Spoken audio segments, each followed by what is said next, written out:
Hey, how's it going, everybody? This is Zilla with Zilla Fantasy Elite. We are going to get you a video on a redraft league that's within my neighborhood, actually. So, should be fun. It's a full PPR league with 14 teams. As you can see here, so pick 1 through pick 14 there in the first round. We got about 8 minutes left until this draft actually starts. So it'll be pretty exciting. I'm drafting from the 5 holes, so we will see how this goes. Obviously, there's a lot of different strategies out there. Zero RB, zero wide receiver that some people like to do. We'll see what we do here. Pick 5, I'm probably going to end up just picking a running back there and making sure that I get one solid running back. So I'm assuming McCaffrey, Delvin Cook, Alvin Kamara will be first 3 off. I'm hoping number 4 isn't Zeke. I basically have those 4 as my top 4 guys. And then if Barkley's there at 5, I might be interested in picking him at 5. Since it is full PPR, I'm not going to be taking somebody like Derrick Henry. You all are smart enough now to know full PPR, Derrick Henry isn't that big of an advantage. The dude's a beast as far as being a running back, but as far as PPR is concerned, vast chasm between how many fantasy points you get per rush attempt and how many you get per target. Not even reception, but per target in a PPR league. So just keep that in mind. That's why Derrick Henry, he kind of falls into the 10 to 15 range for me in full PPR leagues. He doesn't get those receptions that a lot of these other running backs that are up there get. Same with somebody like a Nick Chubb. He doesn't get a ton of work in the pass game. Jonathan Taylor, I'm a little bit nervous about this year getting pass work, but Wentz does not mind checking it down to his running backs. So he did not look that good in film last year. Jonathan Taylor didn't, and he just didn't seem like he had the mindset to put it all together, or just wasn't understanding how the plays were designed to be ran, and ended up just missing tons of holes. Now, he did seem to correct that as the last final 5 games of the season went on, and he played a lot of these scrub teams who weren't very good on defense. With that being said, though, he did seem like he was making more lateral cuts, finding the proper holes that he should have. Not that there weren't gaping holes against some of these defenses anyway, but he would be one of those guys where I'd be looking at him. If I'm going to take a running back in the mid to late first, it might be somebody like him, and just hope that he can get more than the 26 receptions or whatever he had last year, which wasn't a lot. That was even with Phillip Rivers, so that's why somebody like Jonathan Taylor is kind of in the same realm for me as a Nick Chubb and a Derrick Henry. I just don't trust them too much in a full PPR, so my worst nightmare, I guess, with the 5 minutes left remaining in this draft queue here before the real deal gets underway. McCaffrey, Delvin Cook, Alvin Kamara, and then Zeke go 1, 2, 3, 4. I would struggle between picking Barkley or somebody like Devontae Adams or Travis Kelce there with pick number 5. Kelce does give you a huge advantage on a week-to-week basis, especially in a full PPR league with the amount of receptions that he gets in that offense and touchdowns. Obviously, he's getting those as well. So we'll see what happens if McCaffrey, Cook, Kamara, and Zeke all end up going in the first 4. I'm assuming, as I said before, Christian McCaffrey, Dalvin Cook, and Kamara will be gone by pick 5. If Zeke is there at pick 5, I definitely will be taking him. I think he's going to have a monster season.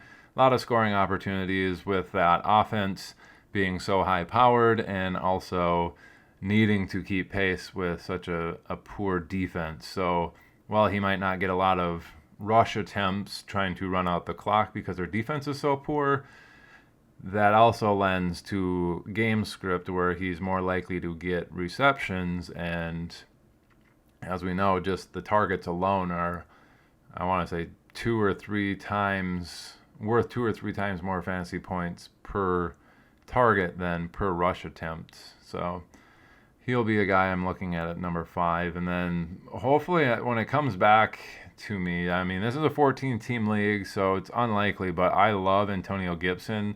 I'm just sad that he is ranked 14th here, so he's going to most likely go off the board before I get to my mid to end of the second round. So we'll see what's there, what's available for a running back. If somebody like an Antonio Gibson is there, or possibly a Najee Harris, I think he's going to get a lot of volume and quite a few receptions, I think, as well, because Big Ben, very immobile. I could see him checking it down a bunch. So somebody like that available in the end of the second. If not, maybe Darren Waller will be there, or just grabbing a stud receiver. Hopefully some of those guys are around, like Calvin Ridley, DK Metcalf, A.J. Brown, Hopkins, if they make it to me in the second round. And none of those guys like Antonio Gibson or Najee Harris, if any of those guys are not around in the end of the second, I'll be looking at getting them. So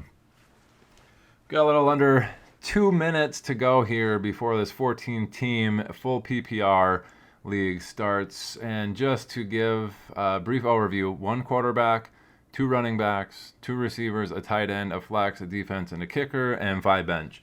So very shallow rosters, very shallow starting rosters. In a 14-team league, it does require some depth, but given that it's just a very low amount of people that you're starting and actually having on your rosters, you need some of those guys with the high upside that can give you those boom weeks and kind of allow you to get them into your lineup and, smash. Because with that few people starting, you need the ones that will be going off for some big points. Ideally, you would have studs in there. The fewer the amount of starters that you have, the more important it is to get these guys that are a little bit more, secure at giving you points week in and week out. Like you obviously want studs in every position, but making sure that you can get guys in those positions that are giving you a full body of work every single week is ideal. So we'll see what happens. We got a minute to go here, guys, and we'll see what happens. Again, these are home leagues. You never know what happens. I got DeAndre Swift. Let's just check where he's at. Oh my God, this is full PPR. Where is DeAndre Swift? He is way down there on ESPN. Where is he? Oh, 36. So that's a guy that I'm going to be targeting in the third round, hopefully. So I think I'm going to grab Zeke, and then I might be able to get Swift in the third, and I'm going to try to grab one of these stud receivers, or possibly if Waller makes it to me in the second round, I'm going to grab Waller and then another running back, and then just try to pound those receivers. There's a lot of depth at receiver, so that's going to be the general strategy going in here, guys. Wish me luck. We got 8 seconds on the clock. 5, 4, 3, 2, 1, and here we go. Welcome to the best day of the year, draft day.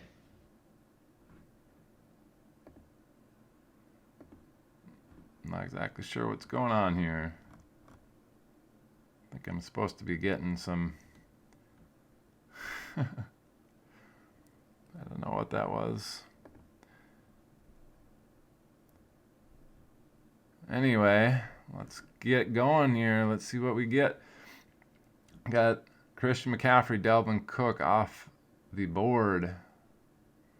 There goes Alvin Kamara, just like the first 3 I thought would be there. And Derrick Henry went. That's good for me. So while I do love Saquon Barkley, especially in a full PPR, I'm grabbing Zeke. I just think he's got that upside. And we'll go ahead and smash that button on Zeke. There we go, baby.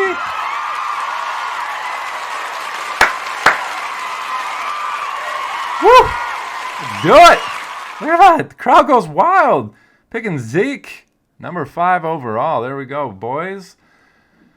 All right, what do you think about that? Leave me a comment below what you think about picking Zeke there, number 5 overall, versus maybe taking a pass at Travis Kelce or Devontae Adams there.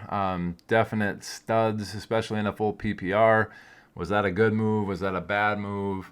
Yeah, I don't know. I just think that whole Dallas team is sexy this year. And I want pieces of it. I don't care if it's Zeke and some receivers. I just want pieces of that offense. They will be going balls to the wall every single week with that poor defense. So after my pick of Zeke went Travis Kelce and Devontae Adams, the two guys that I was considering taking instead of Zeke there. Barkley probably third on that list. And it looks like we're waiting on Gunderson here to make a pick. He's got 52 seconds in here, has not made a pick yet. Anyway, guys, if you made it this far in the video, I applaud you.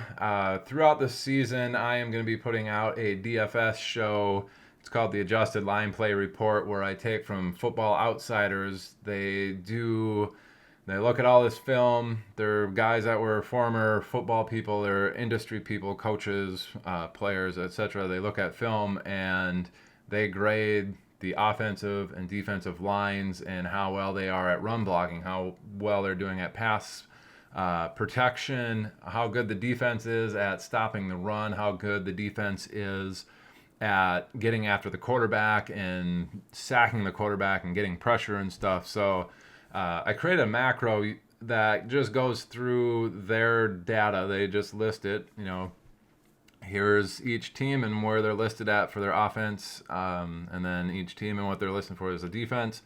I simply copy that, paste it into an Excel. I click one button and it spits out all the matchups. So my DFS show basically looks and it says, okay, here's a team that is very good against for pass protection. So the quarterback isn't taking a lot of heat.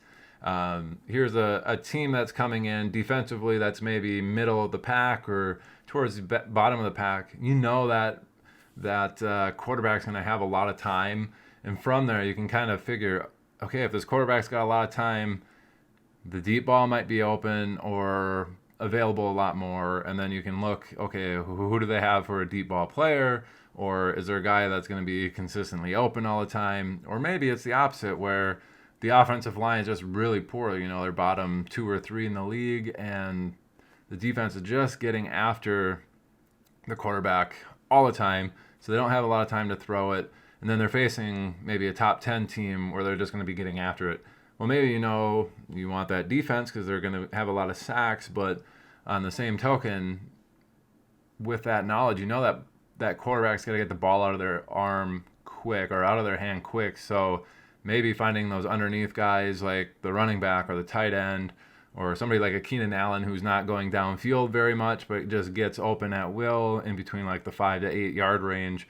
Those guys might be killing in that. So I take that knowledge that Football Outsider provides with the adjusted line play and apply it to DFS. And I did it for the first time last year, and it was just lights out accurate. I was very surprised at it. I was like, okay, I followed it for like the first 5-6 weeks, and I kind of tweeted out some stuff. Here's some good plays based off of this. And it took me forever, like 4 hours, to go through and see where the good matchups were. And then after doing that for 5 or 6 weeks, I noticed, hey, this is super accurate. So let me build a macro within Excel, use my skills there, basically wrote it. So it goes through, it searches for each team, spits out the values, and then has the matchups for them for that particular week in there with the Vegas line totals. And it is hyper accurate on who's going to do well, who's not going to do well. You can even navigate game script. So like this team's probably going to get out ahead super early, which means the opposing team's going to have to be coming from behind and passing a bunch. It's very accurate. So if you guys are interested in DFS and making money that way, give this channel a subscribe. I guess that's the long-winded way of me saying give this channel a subscribe, especially for that DFS show, the Adjusted Line Play Report. You can see it there on the upper right of this little overlay that I got going on for this video. That's the one I'm going to be using in the season this year. So keep your eyes peeled for that. And let's go hop back into this draft here and see where we're at. Oop, Gibson went pick 11. He is my favorite guy this year. I think he's absolutely going to smash. So after my pick went Travis Kelce, Devontae Adams, Jonathan Taylor. After Jonathan Taylor, we had Aaron Jones, Nick Chubb, Antonio Gibson. Saquon Barkley actually went pick number 12 in the first round, followed by Tyreek Hill. Austin Eckler just came out with a hamstring injury here, but he went pick 14. A very good pick there for a full PPR. Najee Harris, somebody that I was maybe targeting here at the end of the second, already gone. DK Metcalf, first stud wide receiver basically after Devontae Adams off the board, Joe Mixon off the board. And then we have David Montgomery, Stephon Diggs, DeAndre Hopkins. So we might see a big run of wide receivers here. If it gets back to me and Calvin Ridley is there, I am going to smash that button on Calvin Ridley. And I'm going to enjoy it. So Aaron Rodgers went, there you go, home league, round 2, pick 8, quarterback off the board. He might even be the first one off the board, if I remember right. I don't think... yeah, he's the first quarterback off the board. Aaron Rodgers, pick 8. So Calvin Ridley just went, which is unfortunate for me. I was really hoping I'd be able to smash him, but as I said, Darren Waller's there. I'm going to grab him, and then in the third round, I'm going to grab that DeAndre Swift, hopefully. So here comes Darren Waller, starting out with Zeke and Darren Waller, 2 studs at their positions, top 5. Darren Waller, big difference maker, so let's smash the button there on Darren Waller. All right. Pick number 2 in the book, folks. Squad's looking good. We got Zeke, we got Waller. Don't have to worry about tight end for the rest of the draft, basically. I won't be drafting any backup tight ends. And then when it gets back to me, we're really going to... it's just going to launch off of this chair with a DeAndre Swift as my RB2, especially considering this is full PPR. He's probably going to be first or second on that team in targets after Hawkinson. Those 2 guys, I think, are going to lead that team in targets. And then those wide receivers in Detroit, they're just a mix match of crud talent or unproven guys, and I think they're just going to all eat into each other, and you're going to end up with a bunch of guys that are in between 40 and maybe 90 targets, and then Swift and Hawkinson will be ruling the roost there. So it looks like Justin Jefferson went after Darren Waller there, and we're averaging about a minute per pick here, it seems like. So anyway, hopefully we'll be able to get DeAndre Swift. Like I said, he's going to have a bunch of targets, full PPR. You can't pass that up, especially in the third round. That dude just going to smash. I know he's falling just because the team's supposed to be bad, and then people aren't really sure with that coaching staff what they're going to be doing. A lot of coach speak has been coming out that Jamal Williams is going to just be their 1A or the 1B, and DeAndre Swift isn't going to carry a big load and things like that. So I think that's kind of why he's been dropping there. We see Miles Sanders go. I'm glad to see that. I think he's going to have a really poor week 1. I know a lot of the DFS people are all over that Atlanta-Philly game, and they say Atlanta's bad. Get Miles Sanders in there. He's going to smash. I think the exact opposite. Atlanta last year with that adjusted line play report, they were top, I think, 6 or 7 in defensive run defense. And then they're actually top 5 in fantasy points given up to the running back position last year. So while their defense is really bad, it's actually mostly in the pass game. Their defense was quite stout against the run last year. Now, I know there's been a coaching turnover there. The defense isn't super sticky from year to year, so just watch out for that. But I think Atlanta will hold their own against Miles Sanders, and people will be crying if they're putting them into his DFS lineup. So just be aware of that. We got 1, 2, 3 more picks until I go. Does ESPN seriously not do a board? I can't tell who these guys picked. Pick history. Oh my gosh. They don't have a draft board on ESPN. This is ridiculous. Come on, man. It's 2021. You don't have a draft board yet? I want to see who this guy is. Okay, I can click on his name. He's got a running back. This guy's got a running back.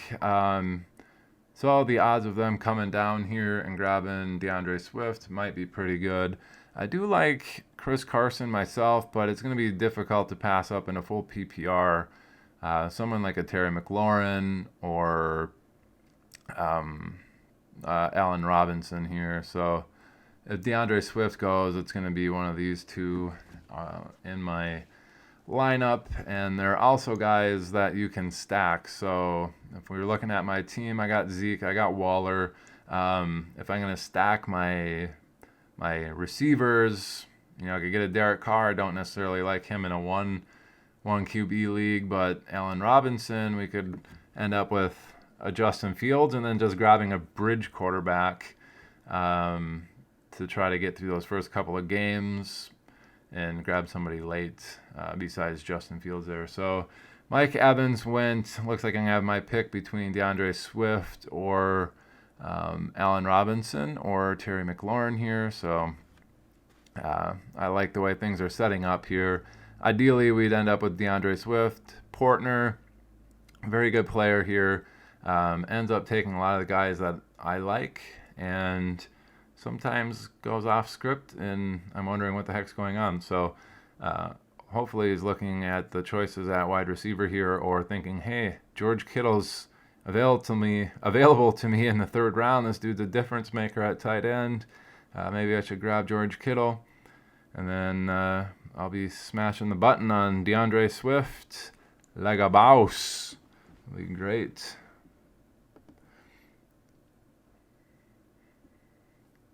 All right, let's see what we got here. What's the choice going to be, partner? We got a Chris Carson, baby. While I like that pick, we are going to be smashing the draft button on little DeAndre Swift. So, with that being said,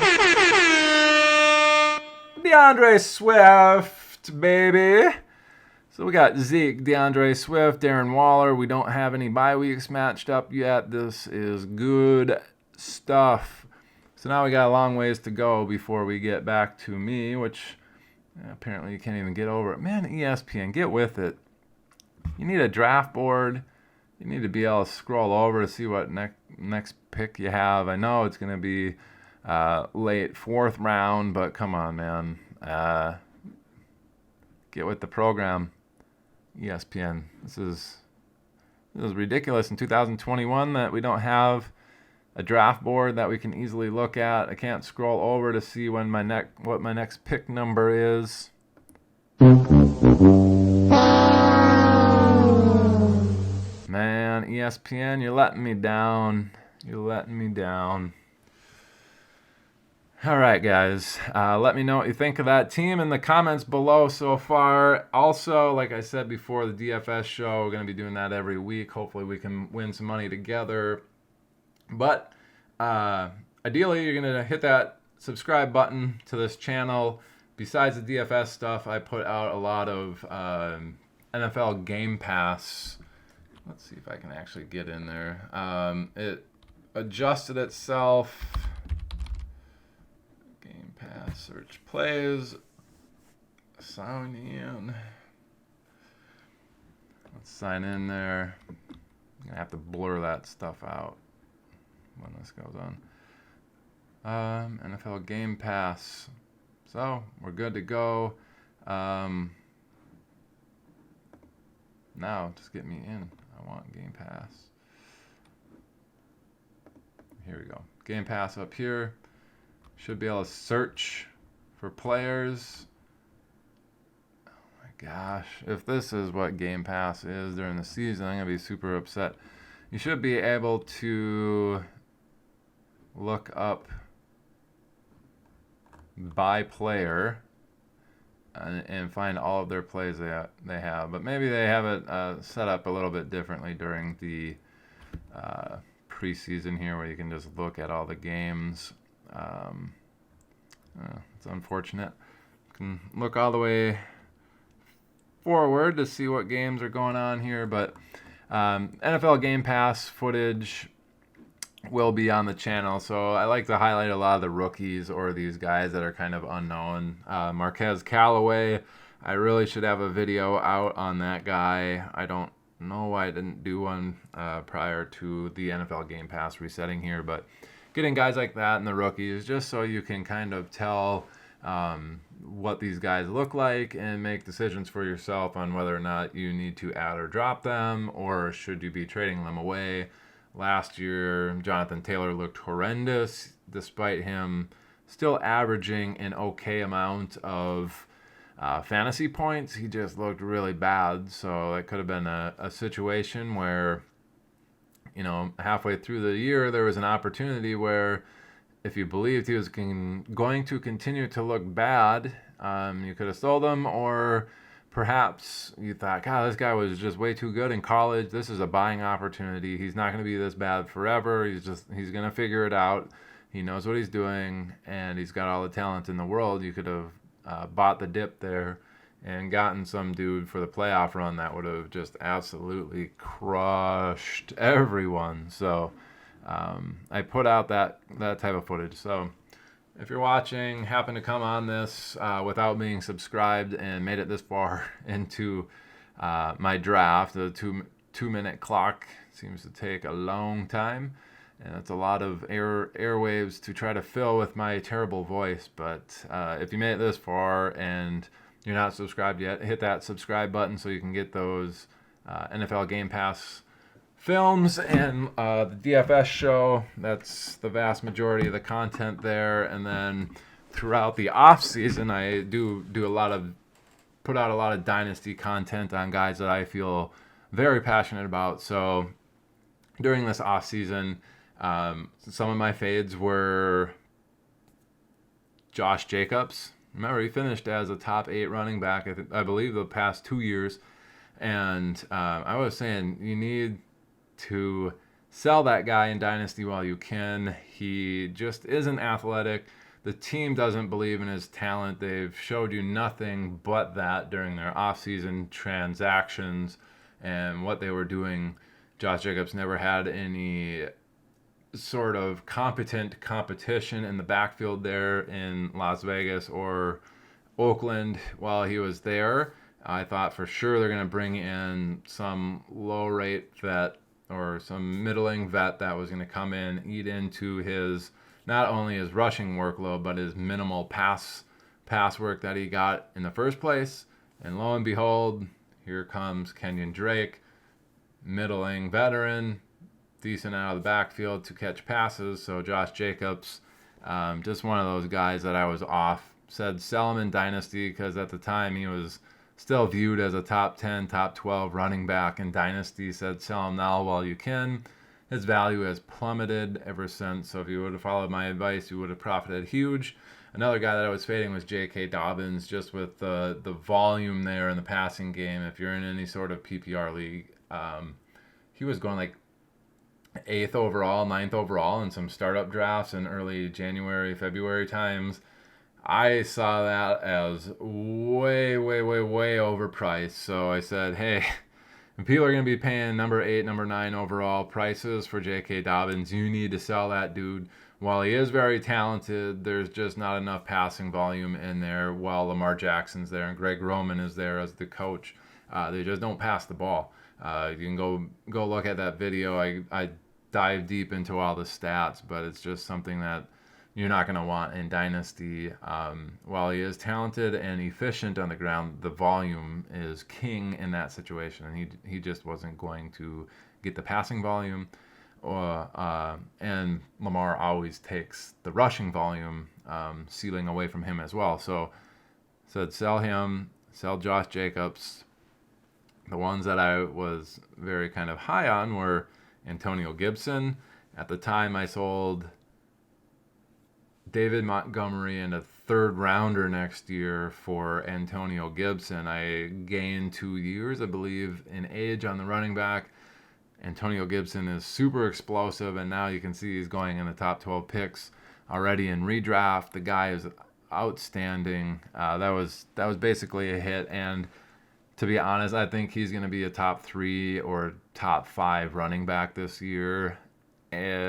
He's just explosive. I think Washington's defense is amazing. So that was another video I put out. Darnell Mooney was one of the first ones. Clyde Edwards-Helaire was another one that I said buy. And by and large, most of the videos that I put out for these buys and sells have been pretty much a success as far as what their value has done since the time of those videos, which was like March, February of this year, and what you should have done with them in Dynasty. Mixon was about the only one that I was super high on. And then for me, like I was very high on just Cincinnati's volume.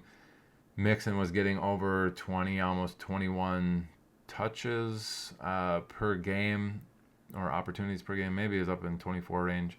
But he was 4th overall, I want to say, last year in opportunities per game before he went down with the injury. So he was just someone that I thought was going to get a ton of volume. I thought the offense was going to take a step up. I was hoping they would draft a little bit better on the offensive line with Penei Sewell. They didn't do that. They ended up getting Jamar Chase there with their 5th overall pick. But I thought that offense was going to hum along. They're going to be behind. Mixon would get quite a few targets and also quite a few rushing opportunities, as there wasn't pretty much anyone else there in the backfield. Anyhow, here, let's look at my squad. We got Zeke, we got DeAndre Swift, we got Darren Waller. We're going to start smashing that wide receiver. So somebody that I hope gets to me here is Julio Jones. I think we can pair him with a Ryan Tannehill, and in a 1 QB league, Ryan Tannehill is one of those guys that I think you can get late, and he still finishes as a top 5 or 6 quarterback. So we have Gunderson's up, 2 running backs and a tight end. Most likely taking a wide receiver. Julio might be that guy. Moberg already got 2 wide receivers. Probably not going to grab another wide receiver. Hopefully not. Ball's deep. Did I click on him? 2 wide receivers and a tight end. Unlikely he's going to go wide receiver. So if Gunderson doesn't pick Julio here, there's a very real possibility that I can get Julio and then pair him with Tannehill as the draft kind of moves along here.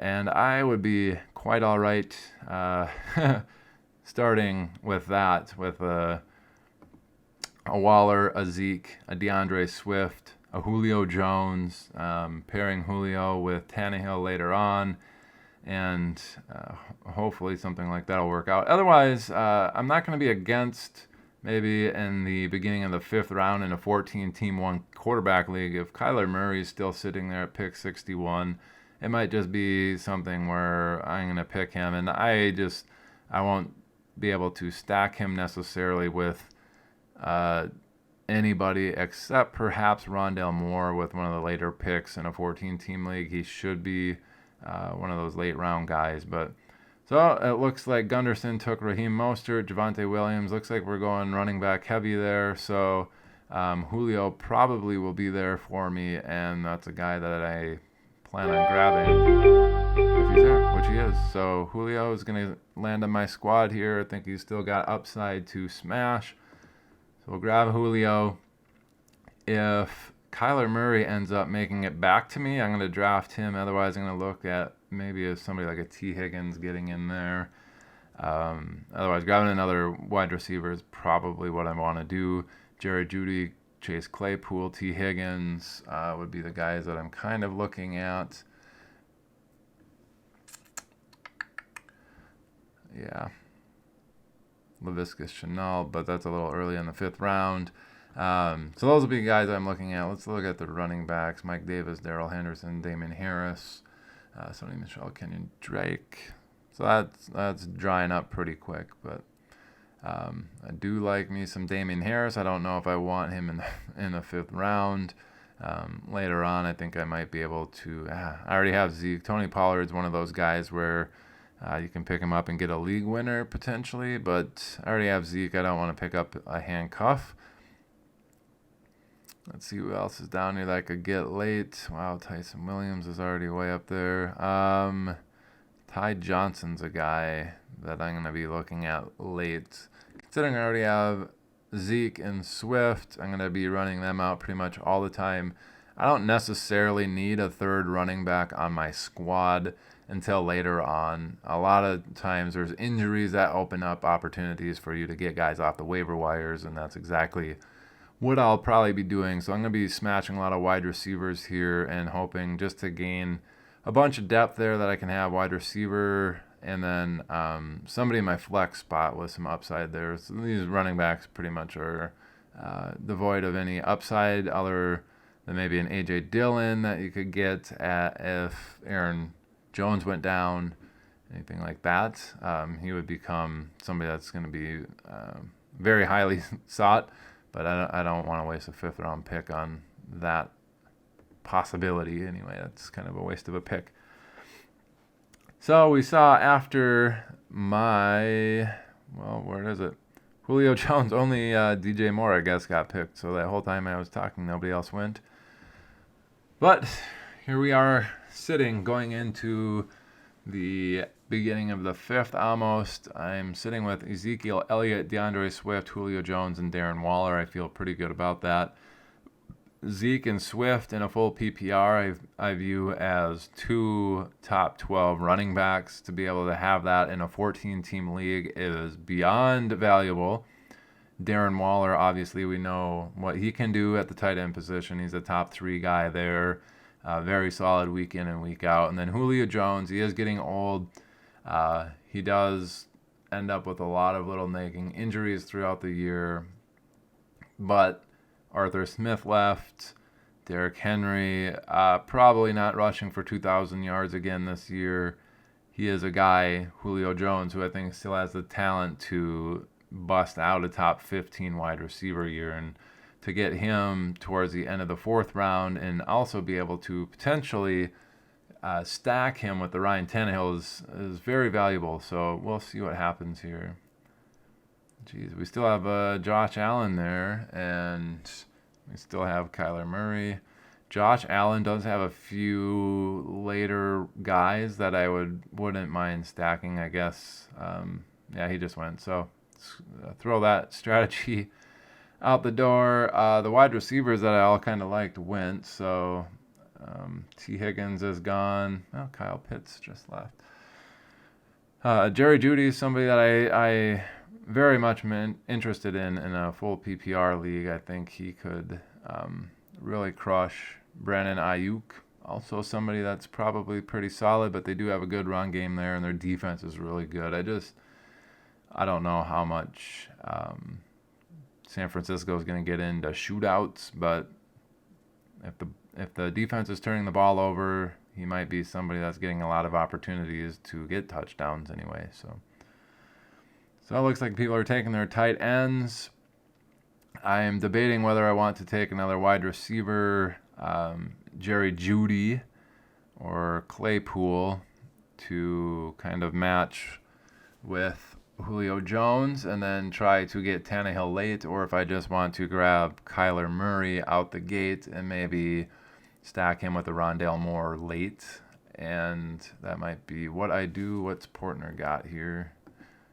Derrick Henry, Chris Carson, Justin Jefferson, DJ Moore. So he's pretty even there. I could see him trying to reach for a tight end like an Andrews, or maybe grabbing the last super duper quarterback there, which is Kyler Murray. We'll see what happens. Got a minute left.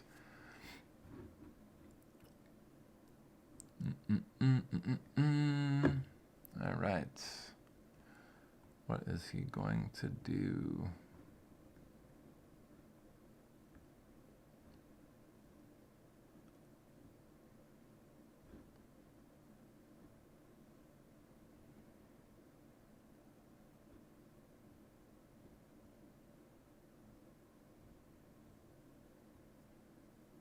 got 30 seconds left. What we gonna do, man? You gonna let me get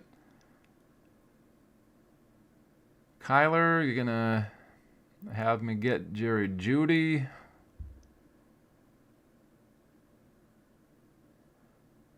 Well, I went Kyler Murray, so my options are either Ayuk, Cortland Sutton, Jerry Jeudy, Chase Claypool. Those are the guys I'm particularly interested in. I think Jerry Jeudy is going to smash this year, so he's the one guy. And I mean, this is fantasy football, guys. I like to see Jerry Jeudy do well. I think the guy is immensely talented, and Drew Lock just sucks as a quarterback. He's not very accurate. Jerry Jeudy had, I think, the most unrealized air yards last year as a wide receiver. Teddy Bridgewater, super accurate. So we're going to go ahead and draft Jerry Jeudy. If he does well, I got him in a lot of areas this year, a lot of different leagues, a lot of best ball, etc. So this guy that I'm going to be personally cheering for on a weekly basis, even though I'm not like a Jerry Jeudy fan, I'm just interested in him doing well this year for my own personal fantasy purposes. So let's take Jerry Jeudy here, and then we'll plan on stacking up the Tennessee quarterback here, maybe at the end of the sixth. Probably not. Let's see where all the quarterbacks are at here. Prescott, Wilson, Herbert, Brady, Jalen Hurts, Tannehill. So he doesn't go till 115 from the looks of it. We got a long way to go before we get to 115. We're basically only halfway. So I can go another few rounds. I can probably go the 6th and 7th, picking up some more wide receiver depth, and then grabbing Tannehill maybe with the 8th round pick. So we'll see what happens. It would be interested just seeing who's all got quarterbacks. 1,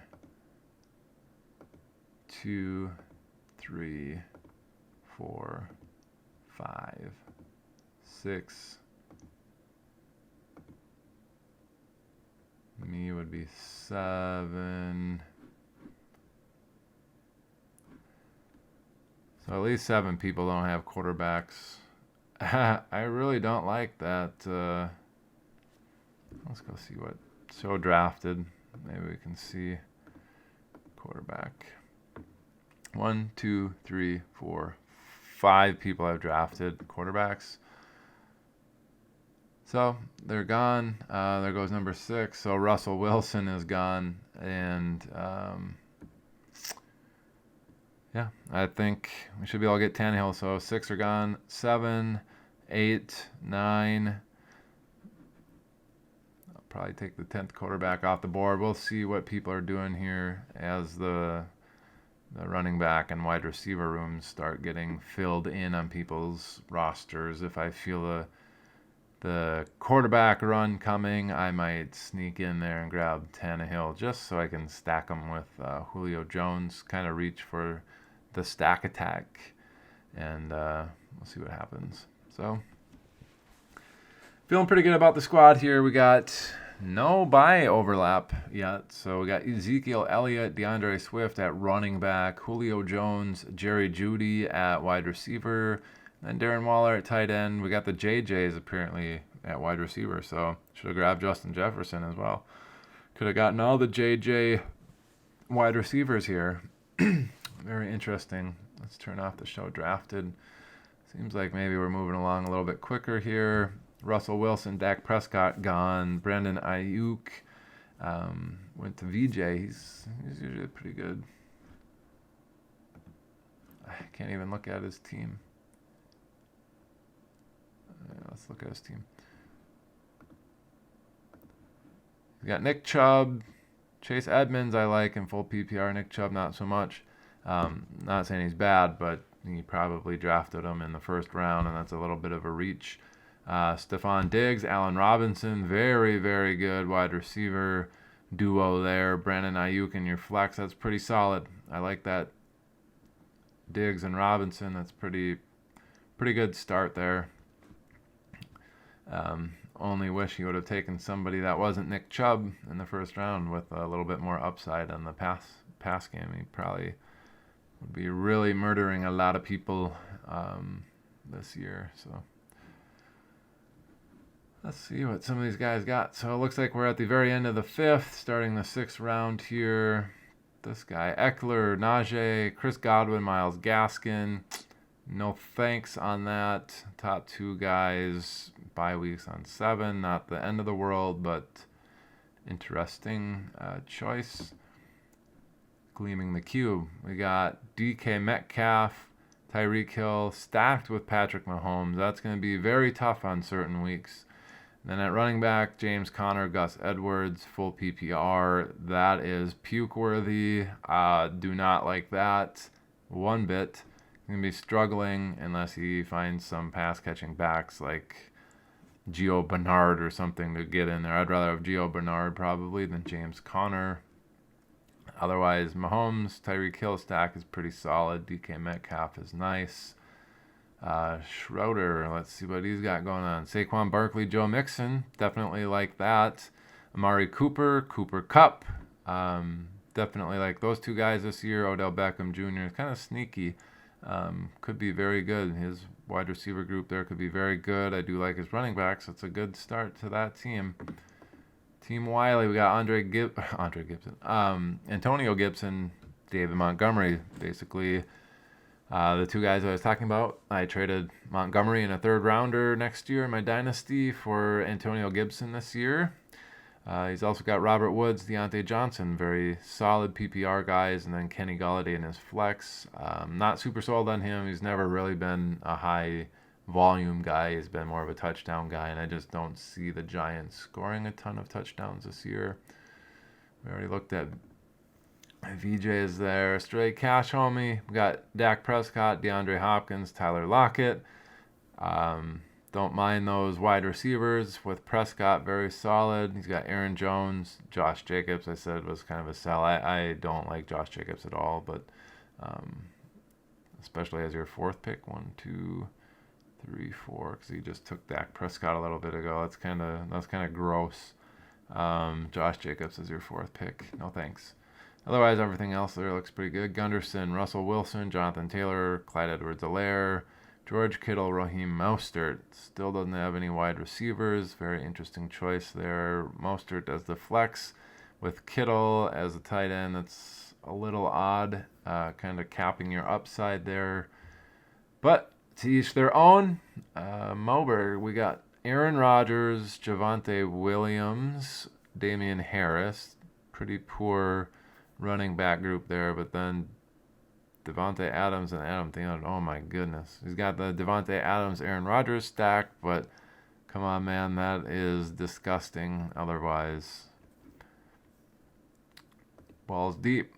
Got Darrell Henderson at running back, Lamar Jackson at quarterback, and then Calvin Ridley, Terry McLaurin at wide receiver. I like that. Travis Kelce at tight end.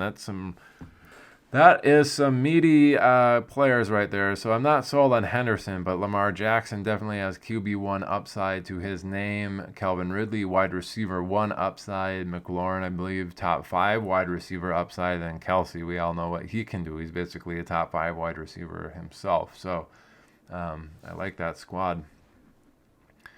My team, I got Zeke, Swift.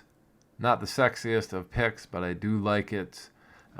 Julio Jones, Jerry Jeudy, also not the sexy of picks, but I do like it. And Darren Waller at tight end, also not super sexy, but just a squad in the 14-team league that should be putting up points week in and week out and on a consistent basis. So I like that aspect of it. All right, so what do we got coming up here? Probably going to take another wide receiver. What do we got? We got Juju Smith-Schuster, Cortland Sutton. I can't really take him. I already got Judy. Jamar Chase might be kind of interesting, but late 6th. I'd probably take Tyler Boyd or Chenault here just to get myself some more safety at the wide receiver position. Julio Jones and Jerry Jeudy I do like, but Jones, I don't foresee him playing 16 or 17 games this year. So will bolster that wide receiver group here. Hopefully I can get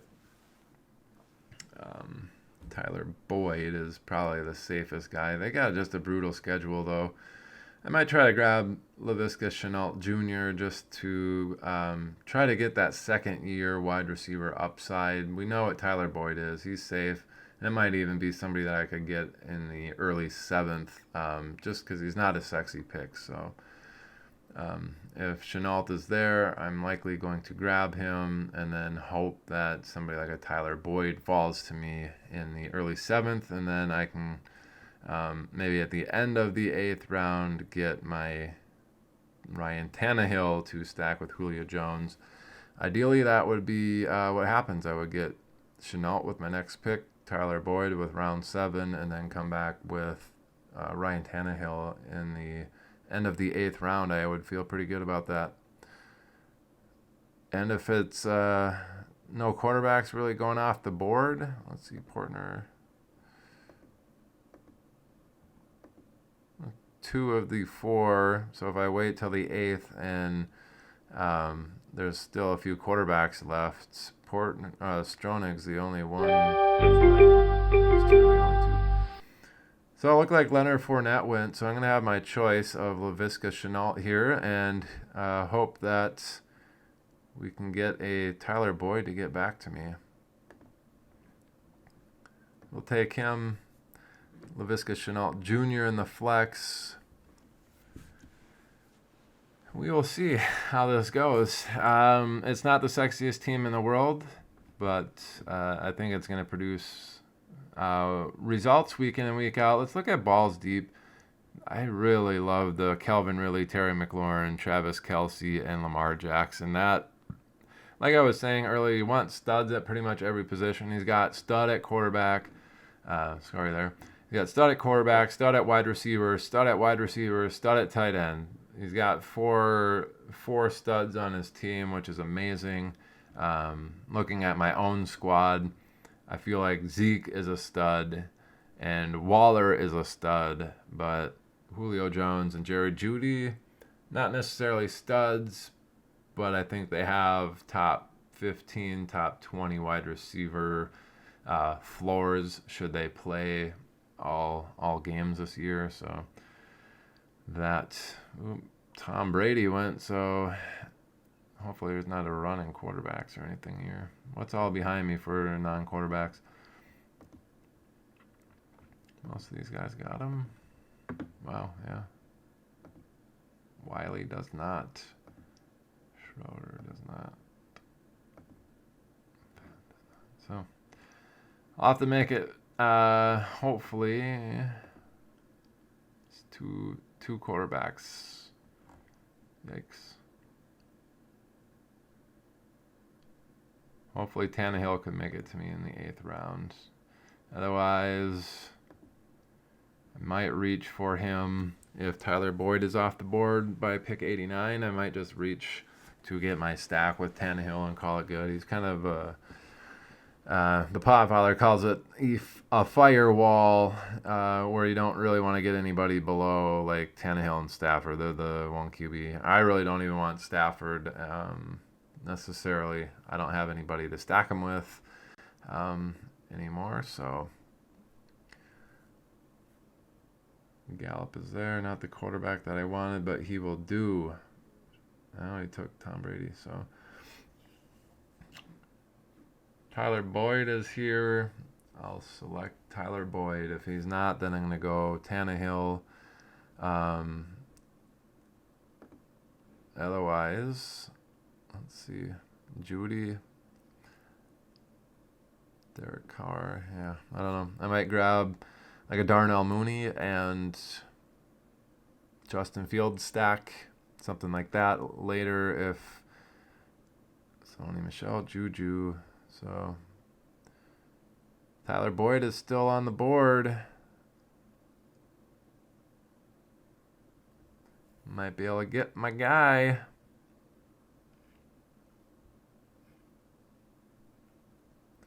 Or I could grab Tannehill and then come back with Antonio Brown in the 8th. Possibly. Although Antonio Brown is actually on this list, so already.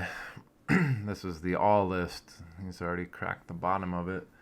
Pick 93. Or ranked 93, I guess. Well, it looks like Jalen Hurts went. Now I'm getting a little nervous about all of these guys beyond here. 1, 2, 3 other guys that pick twice and don't have a quarterback yet. I think I'm just going to go ahead. Regardless, I'll skip over Boyd, unfortunately. Try to hope for Antonio Brown to get back to me in the 8th.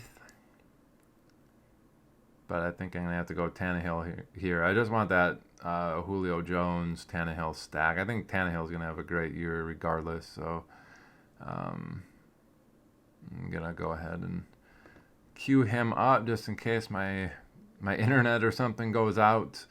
I want him to actually get picked. So Cortland Sutton went to Stronig, Portner, to Dallas Goedert. And I'm going to draft Ryan Tannehill. Stacked up. I like it.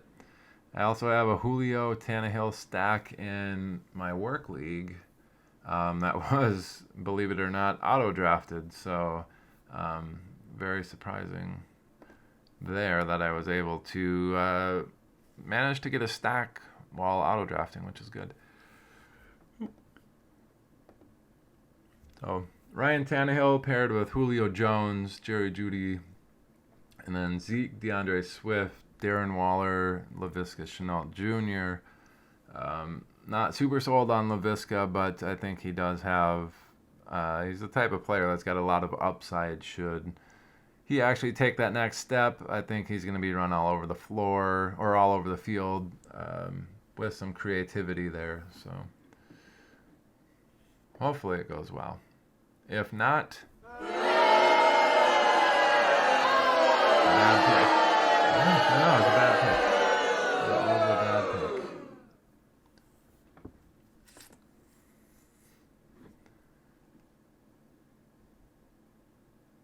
So, if you've made it this far in the video, I don't know. I'd be very surprised if you did.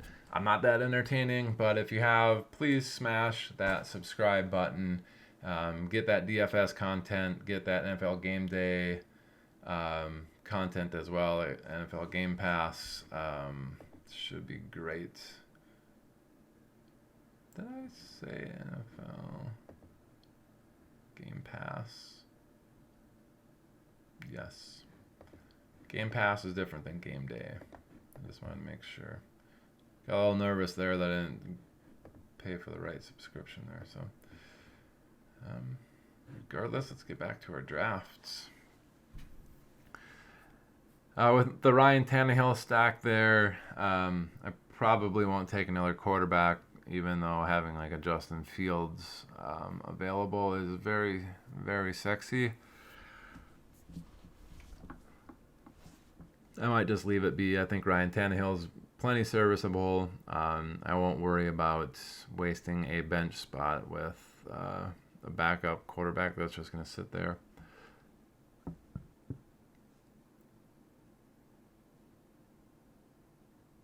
Wow, they have Baker Mayfield for 28 passing touchdowns, but Matthew Stafford for 26. That seems weird. I don't know who does these projections, but that seems way off. There goes Tyler Boyd, round 7, pick 12. Wowie. He lasted a while after my pick. Surprising. 1, 2, 3, 4, 5, 6, 7 more picks. That's crazy.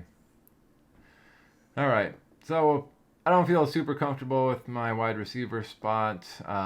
Running backs, what do we got here? Melvin Gordon might not be that bad of a pickup just to have somebody that's got volume, but he's really not going to crack my starting lineup over Zeke or DeAndre Swift. A.J. Dillon would be a guy more so where if Aaron Jones went down, A.J. Dillon's hopping into that flex spot to hopefully give me top 8, top 10 running back numbers should Aaron Jones go down. So that could be a guy I'm looking at maybe in the early 9th. But let's take a peek at wide receiver. What do we got here? Antonio Brown still on that list. Don't mind that. We have Michael Pittman Jr. Wow, Marquez Callaway's already jumped up there. Devonta Smith. Take the unknown there. He should be the wide receiver 1 in Philly. For what that's worth, I don't know. Curtis Samuel. A lot of injury issues throughout the preseason, held out for a long time out of OTAs and some of the beginning of camp, and then just came back today and tweaked his groin. So he seems like somebody that's kind of maybe not going to be performing at his best for the first few games of the season. I don't know how that gets any better throughout the season, but Diami Brown might be a sneaky play for a lot of people this year should Curtis Samuel continue with this injury proneness. So something to keep your eye on throughout the season. Diami Brown should be the 3rd wide receiver there, rookie out of North Carolina. What do we got? 1, 2, 3, 4, 5, 6 picks before me. I'm looking at guys that I would really like. Probably number 1, Antonio Brown. Michael Pittman Jr. also on that list. Devonta Smith, just on a volume standpoint, I think he could garner quite a few targets, and I don't see Philadelphia being that great on defense. Marquez Callaway is interesting, but that seems a little early for him. And I'm looking more for something more guaranteed, so like a Jacoby Myers or Antonio Brown, I feel like have pretty solidly guaranteed volume.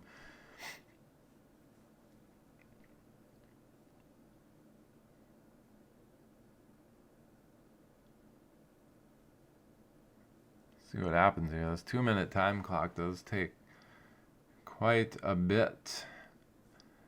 And then we'll really get into the deep dives here. 14 teams. We're going 1, 2, 3, 4, 5, 6, 7, 8, 9, 10, 11, 12, 13, 14 rounds deep. Really 12 position players because ESPN forces you to draft a kicker and a defense, which is fine. The season starts tomorrow. Hooray. Thinking about putting out a DFS video on the Thursday slate, but probably not going to get that done, which is fine. Just now that I got a free entry into the Millie Maker and I put Ronald Jones in as my MVP. It's a free entry, and if I truly want to win $1 million, I have to get a lineup that is genuinely different. Having Ronald Jones as your MVP will do that for you.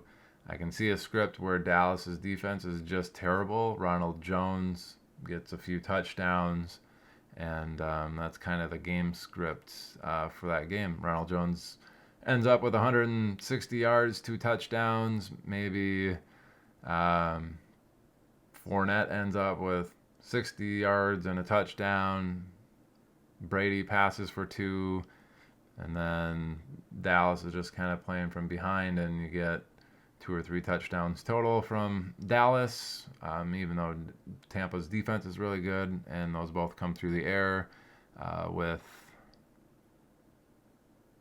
Dak Prescott. So that's kind of the hope.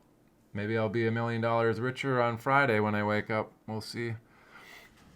Anyway, it looked like Devonta Smith and Antonio Brown just went off the board. Less than ideal there. Buccaneers defense is off. I don't know if we have people that are auto drafting now. 9th round defense. I don't know if I want to be starting the Bucs defense in week 1 against Dallas, but to each their own, you know.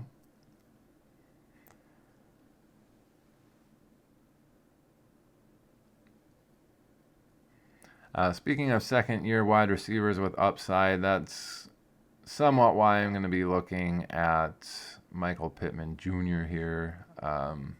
He kind of fits that mold as somebody that is a second-year guy that can potentially break out.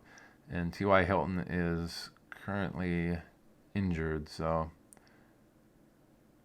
the other option is what's left. Yep, at running back. I was going to say what's left at running back. I'm going to maybe go A.J. Dillon. I see him as kind of, I don't know. It's a wasted pick to an extent in the 8th round to grab him. But I want to see what I can get from. There's several wide receivers that I don't mind here, and only one running back that I wouldn't mind having. These guys have 2 running backs, 3 running backs,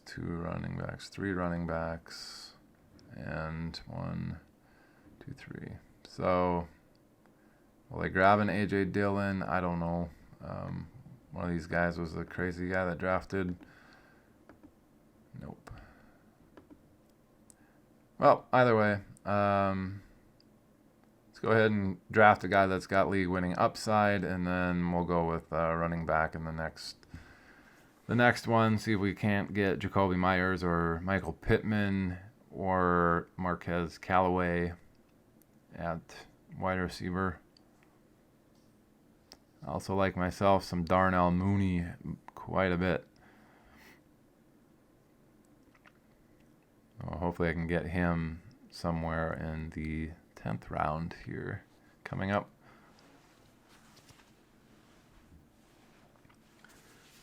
Well, guys, drop a comment below if you're at this point in the video. Drop a comment. Let me know what you think of the team. We're sitting here with Ryan Tannehill at quarterback. We are stacking him with Julio Jones there as my first wide receiver. And then we got Jerry Jeudy as the other wide receiver. Our running backs are Ezekiel Elliott and DeAndre Swift. I remind you, this is a full PPR league, and guys like DeAndre Swift are going to be catching a lot of balls, especially when they're going to be behind by quite a bit. And then having Darren Waller there at tight end, at flex, Laviska Shenault Jr., and then we're starting to fill out the bench here, A.J. Dillon, and then we're going to probably just get a bunch of wide receivers here to end it. We got guys like Philip Lindsay going off the board, so I'm glad that I grabbed A.J. Dillon. Trey Sermon, a lot of people are going to be like, why the heck didn't you pick him? He's got volume and whatnot. I'm just not sold on Sermon. There's a ton of running backs in San Francisco who are all more athletic than Trey Sermon, and not that Trey Sermon's bad or that their athleticism puts them above Sermon. I just think they got a lot of people there that can take volume away from him. So A.J. Dillon, obviously he's not going to be starting over Aaron Jones, but should Aaron Jones ever go down, all of a sudden I got a league-winning type running back there. I don't think A.J. Dillon's necessarily the pass-catching type. They did draft Kylan Hill, who would probably fill in that role, but should Aaron Jones go down, I think A.J. Dillon is in line for a lot of volume, including probably 2 to 3 targets a game, which is enough for a 9th round pick, or some guy that you're sticking in your flex that's going to get you, 20 touches a game probably. I think that's worth it. But it does require an injury, which is why I had originally said that it's kind of a wasted pick. But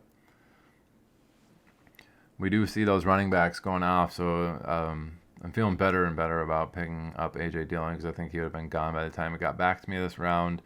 And Michael Pittman Jr. and Jacoby Myers, Marquez Callaway are all still there. So I'm probably going to go with the upside guy, which would be Michael Pittman Jr., second-year receiver, alpha build.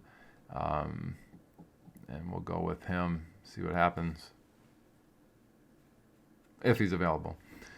What do we got? Stronig at Cortland Sutton, Mike Evans, Keenan Allen, probably not going wide receiver. Portner has Justin Jefferson, DJ Moore, Jamar Chase, and 3 running backs there. So he definitely could go wide receiver somewhere, but we'll see. Looks like Ravens defense off the board.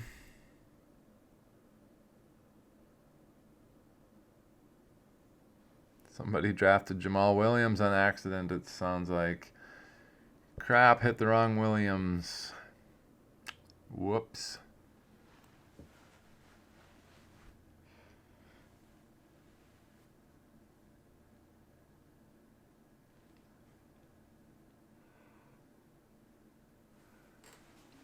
I do like that Tyler Higbee pick there, round 9, or end of round 8. That's pretty solid. Steelers defense went, I guess, so I'm going to take my Michael Pittman Jr. and be happy with that. Thank you. Michael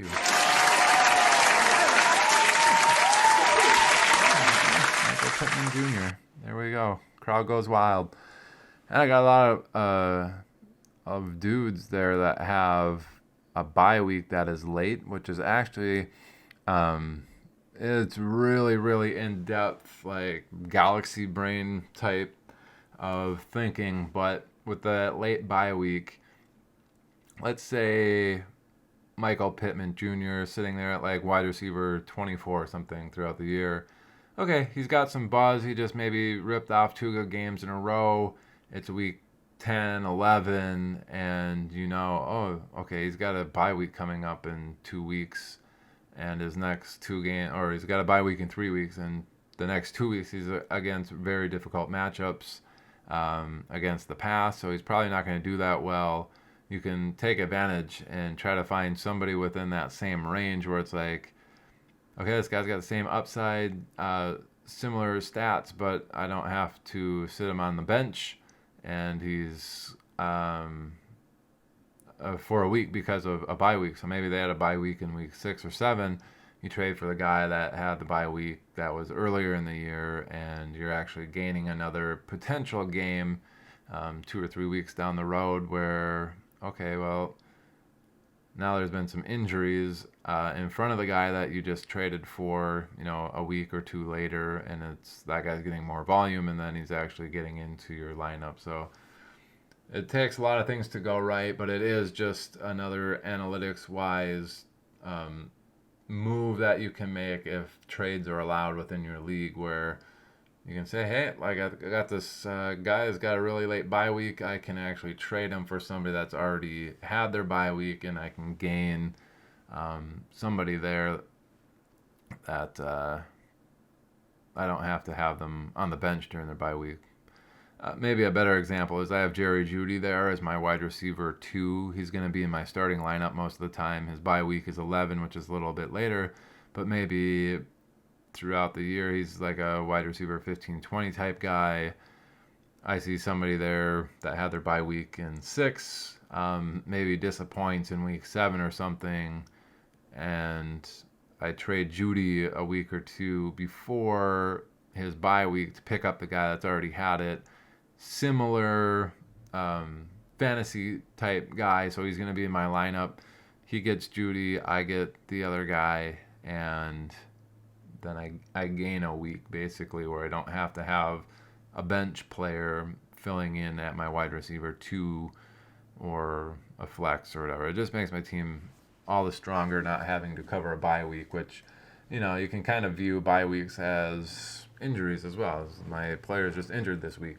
He's not going to play, but he'll be back next week fully healthy. So you can kind of think of them that way, where you're just avoiding a 1 week injury on your squad where you have to put in suboptimal players. So just smart. Got to do that stuff. All right, we got 10 seconds left here. People taking forever. 2 minutes. Yeah, 2 minutes, man. He's still auto-drafted. Still got a long ways till pick 136. Kind of burning the midnight oil. It is 10:05 p.m. here. This did start late at 9 p.m., so it's been a little over an hour. We're not even to the double-digit rounds yet, but really, I just have 3 more bench players to pick, and then my defense and kicker, which I can probably just put onto auto draft, and you don't have to sit through and watch me draft a kicker and a defense. Uh, Kicker and defense, though, might be Washington and Dustin Hopkins. Um, I really like Dustin Hopkins this year, the kicker from Washington. I think Washington's defense is going to be turning ball over a lot. I think they're going to have a lot of scoring opportunities, but the offense I could also see sputtering out um, quite often inside the 20-25 yard line. So a lot of field goal opportunities.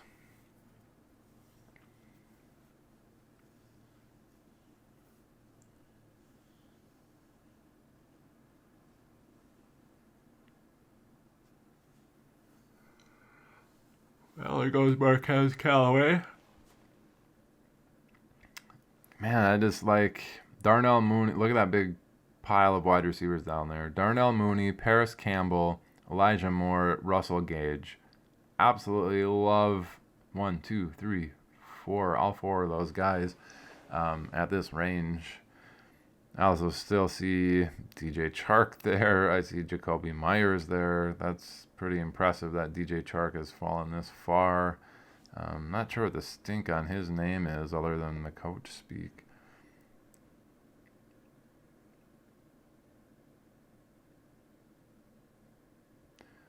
Yeah, it doesn't seem like it's sort of any sort of injury or anything. Just people not drafting him. I don't think he's going to survive to 1, 2, 3, 4, 5, 6, 7, 8 more picks. But if he does, maybe I'll pick him up and just hope for some of that upside, even though I have Laviska Shenault. Yeah, I don't know. Probably not a wise move. But if one of them hits in week 1, I can trade them and just keep the other.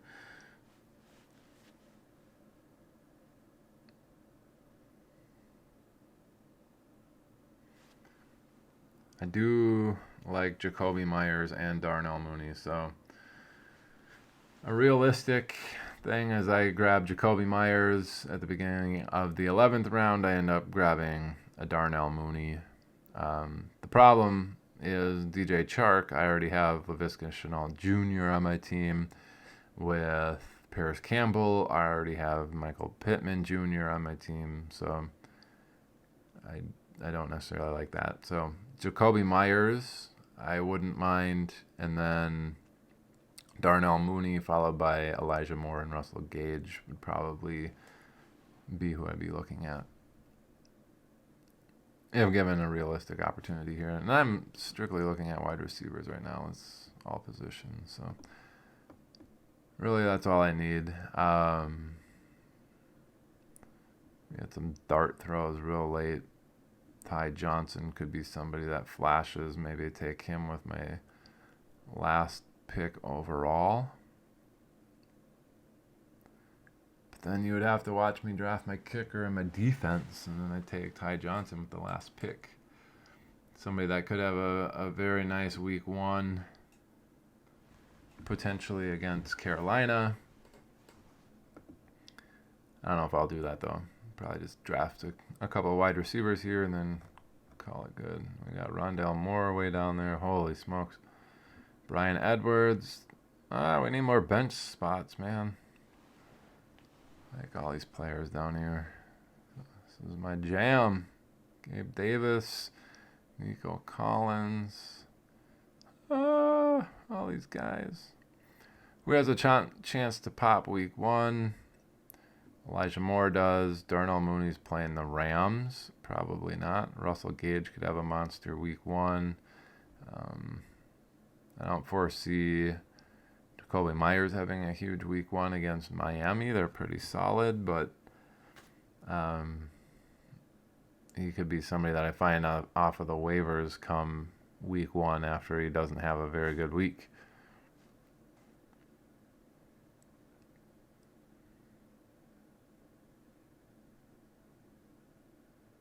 David Johnson. Tua off the board. All right, we're rolling along. Let's not kill it, Gunderson. Let's go.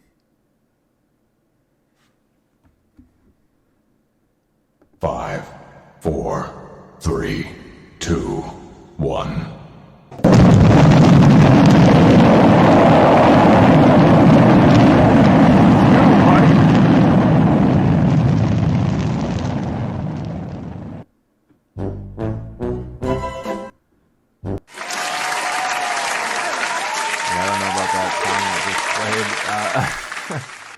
We will see if I get a scrub that says, hey, there was some audio on there that was copyrighted. You can't advertise on this particular video.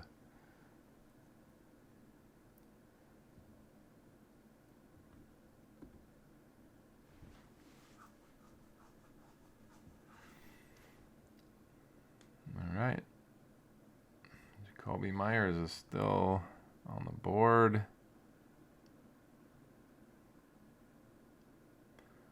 I do love me some Darnell Mooney, though.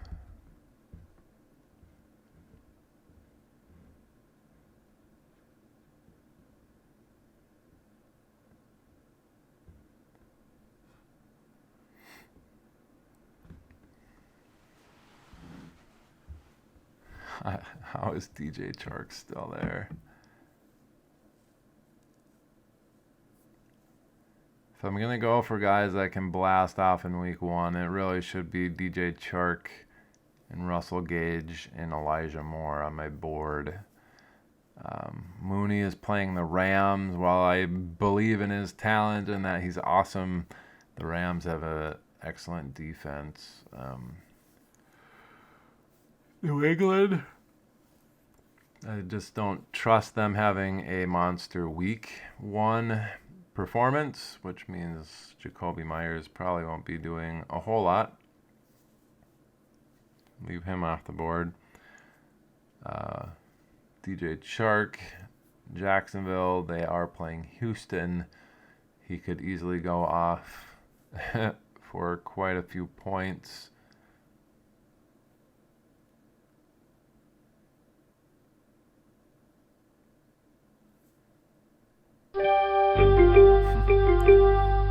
Henry Ruggs went off the board.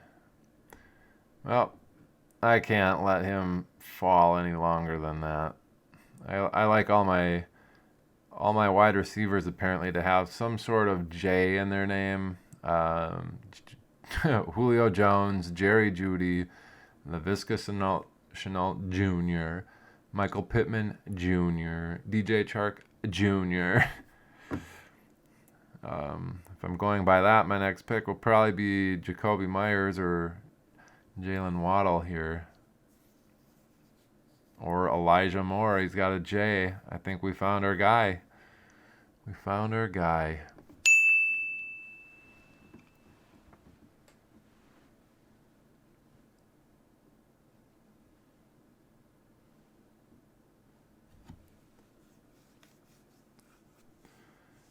All right.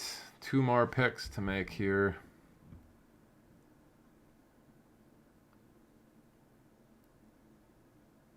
You know what? We're kind of getting to a lull here. I'm just going to do a time lapse till my next pick so you can see what it is.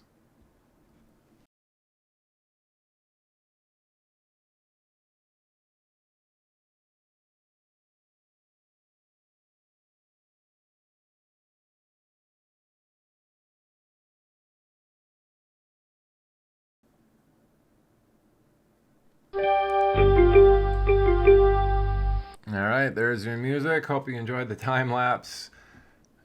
Whoa, what do we want? Elijah Moore or Russell Gage? Russell Gage, man, he's going to have a lot of volume. Just don't know what's going to happen with the wide receiver group.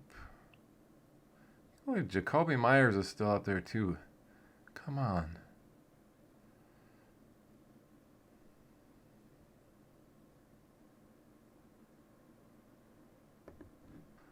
We're doing it. We're drafting Russell Gage. There he is. We drafted him over Jacoby Myers simply because he could blow up week one, and maybe I can flip him. I don't think Jacoby Myers has the ability to blow up on week one. but maybe that's kind of stupid to do that at this point. It's because these are guys that are probably going to be needed on my bench to fill in for my starters at some point. So maybe that wasn't such a smart idea, but I think Gage has enough volume to make himself viable for a while. Either way, enjoy the new time lapse. I'm going to go find some stuff to eat or drink till my next pick comes in.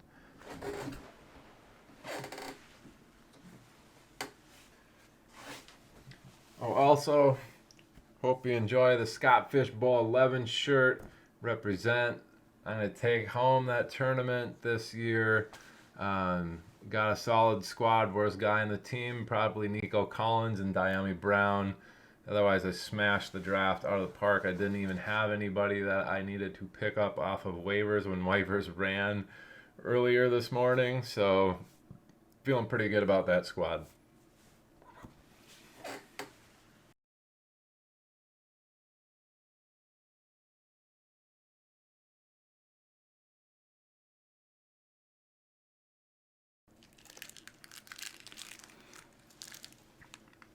Actually, kind of interrupt the time lapse there. I see Rashad Bateman's on the IR. I'm going to actually draft him with my final bench spot there so I can throw him onto my IR and then pick somebody up right away when waivers clear. Galaxy Brain.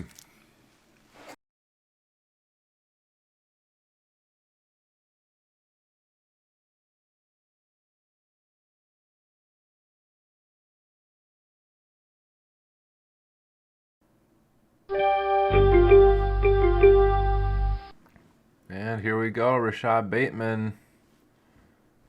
There we go. Now I'm just into kickers and defense. So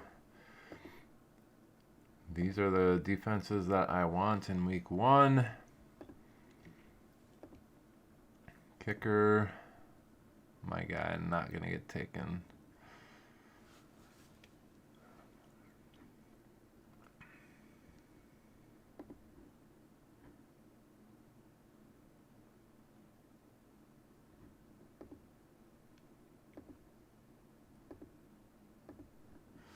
Let's see what we have for defense.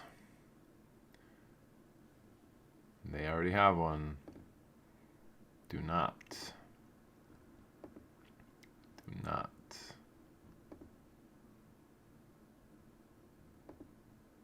And they do. So I can get one of my 3 defenses that I'm interested in. Guaranteed.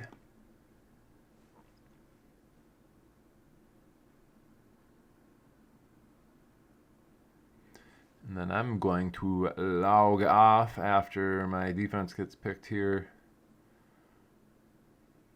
Just want to make sure that I actually get one of them and I don't have to make a split decision here.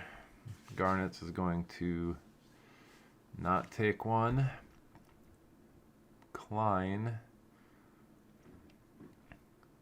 might take a kicker. He will not take a defense. He will not take a defense.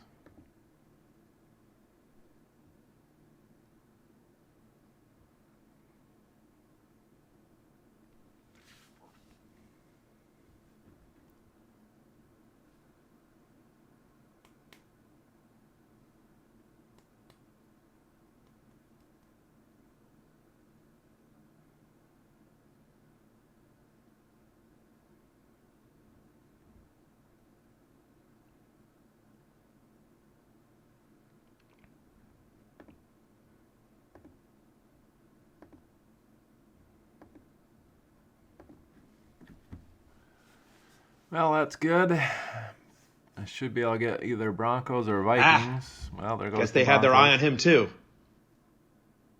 What was that? Oh, I see ESPN. When somebody takes somebody that's in your queue, you have a little saying for that. Too bad you don't even have a draft board. That's bad.